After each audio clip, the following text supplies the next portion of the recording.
Yo, halo, what's up guys? Jadi di video kali ini kita akan melanjutkan materi kita tentang Next.js. Tapi untuk saat ini, sebelum kita lebih jauh, kita akan memahami bagaimana menggunakan Atomic Design Pattern. Jadi Atomic Design Pattern sendiri adalah sebuah pattern yang didevelop oleh Brent Frost dan Dave Osland, yaitu sebuah metodologi di mana kita membuat sistem dengan menggabungkan 5 fundamental building blocks, yaitu adalah atom, and then molecule, organisme, template, dan pages. Nah, untuk atom sendiri itu adalah bagian terkecil dari sebuah sistem. Kalau misal di front end, ini adalah kita buat bagian terkecil dalam sebuah komponen blok. Misalnya ada label, kemudian ada input juga, atau sebuah button.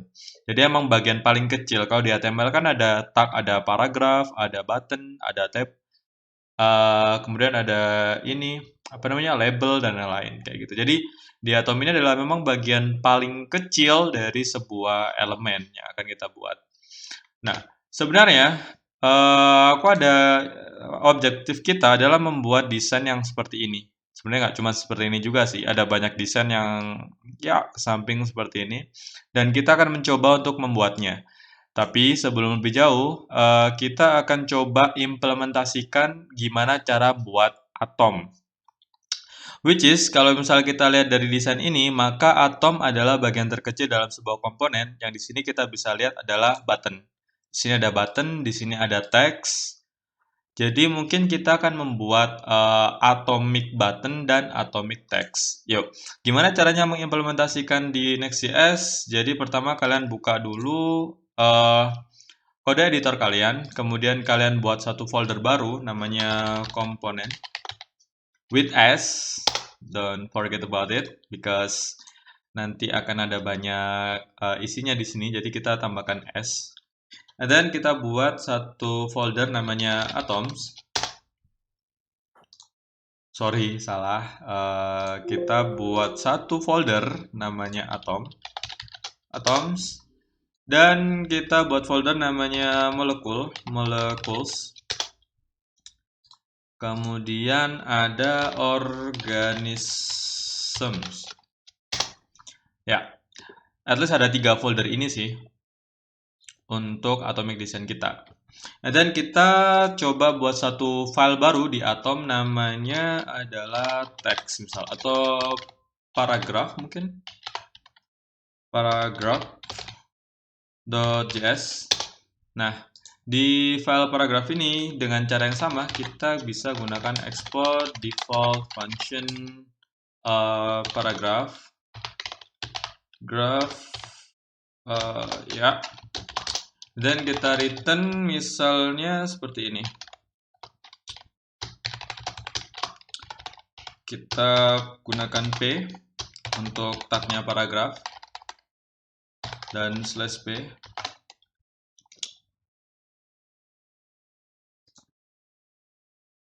Wait a minute.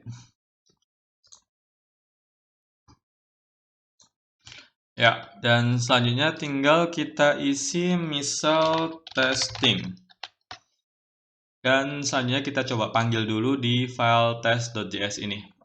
Caranya adalah dengan menggunakan import misal paragraph from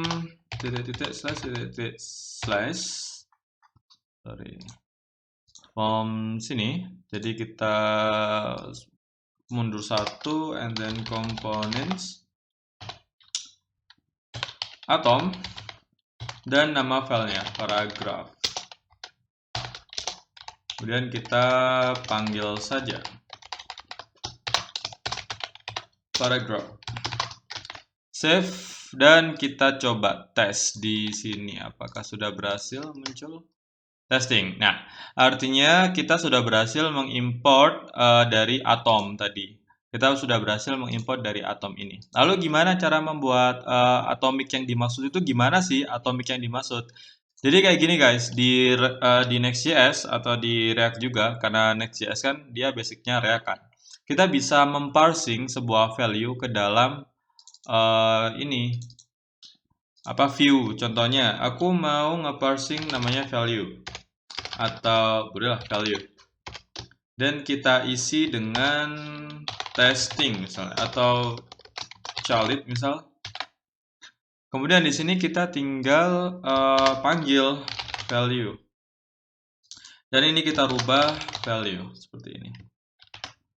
Dan ketika kita tes, di sini dia akan berubah menjadi child. Oh iya, aku lupa bilang sesuatu. Enaknya di Next.js adalah kita nggak perlu untuk nge-refresh gitu kayak kita habis update terus kita refresh gitu. Kita nggak perlu karena di Next.js dia udah ada SSR yang fungsinya adalah otomatis nge-refresh sih, otomatis sinkron gitu.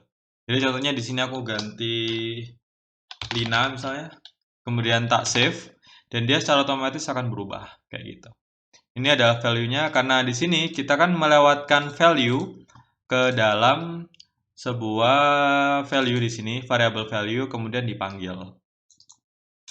Nah, dengan begini kita sudah memiliki satu codingan yang sifatnya global, di mana tinggal kita rubah value-nya, maka dia juga akan berubah.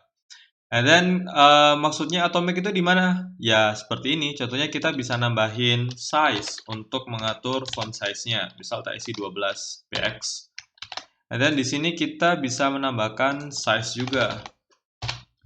Dan kalau misalnya kalian udah pernah main di HTML dan CSS, kalian akan tahu ada sintak namanya ada apa namanya properties yang namanya style yang fungsinya untuk memberikan inline CSS ya.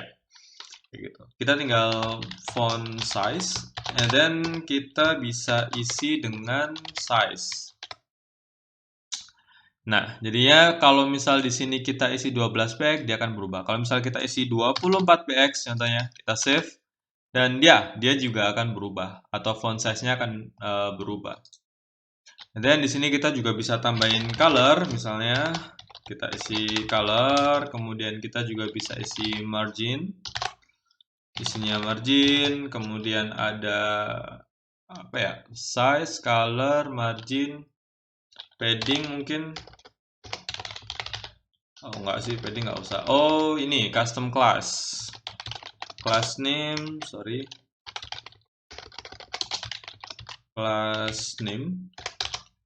Kalian bisa isi custom class. Dan mungkin sementara ini dulu. Coba kita tambahin color, kita tambahin margin. Jadi sini ada margin, color, value, dan satunya adalah custom class. Dan kita save. Terus di sini kita bisa parsing value-nya. Contohnya aku mau bikin tulisan ini dia warnanya jadi merah. Jadi tinggal kita color red misalnya, then save dan dia berubah jadi warna merah. Color blue misalnya, save dan dia akan berubah jadi biru. Seperti itu. Termasuk untuk ukuran, kemudian margin, kemudian apa, tinggal kita parsing-parsing aja. Jadi kalau misal contohnya kita membuat sebuah title and then description misalnya, kita bisa dengan mudah menggunakan paragraf doang. Dengan atom yang udah kita buat ini. Contohnya, kita buat ini sebagai nama list buah atau inilah apple gini. Ini dia warnanya hitam, biarin warna hitam aja. And then kita bisa copy lagi. Di sini dia size-nya 12 dan teksnya adalah lorem. Coba kita ambil dulu lorem.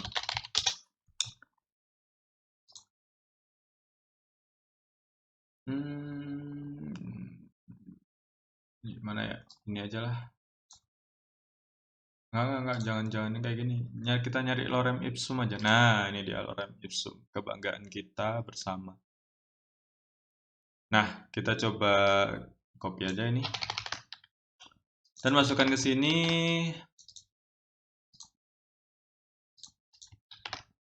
Dan ya, kalian sudah punya lorem ipsum yang kayak gini nih. What's that? Apa ini? Ada tanda. Oh, ini kita nggak butuh, men. Dan ya, kita sudah berhasil membuat kayak gini.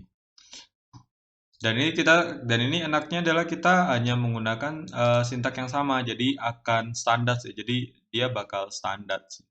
Kemudian kita juga bisa atur, misal aku pengen ini marginnya agak ke atas, kita bisa masukkan margin, misal min 10 px, and then 0 px, 0 px, 0 px, save. Nah, dia naik ke atas, misal 20.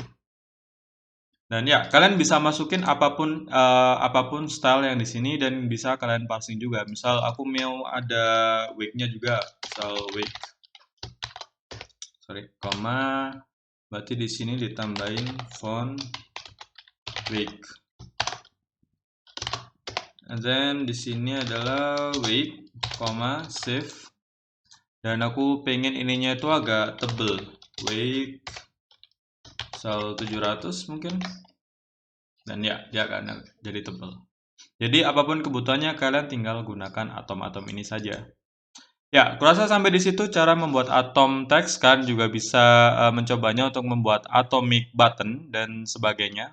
Atau nanti kita cobalah buat atomic button di video selanjutnya. Yuk, kurasa sampai di situ. Like video ini jika kalian suka. Pertimbangan buat subscribe. My name is Khalid dan sampai jumpa kembali di video selanjutnya. Bye bye.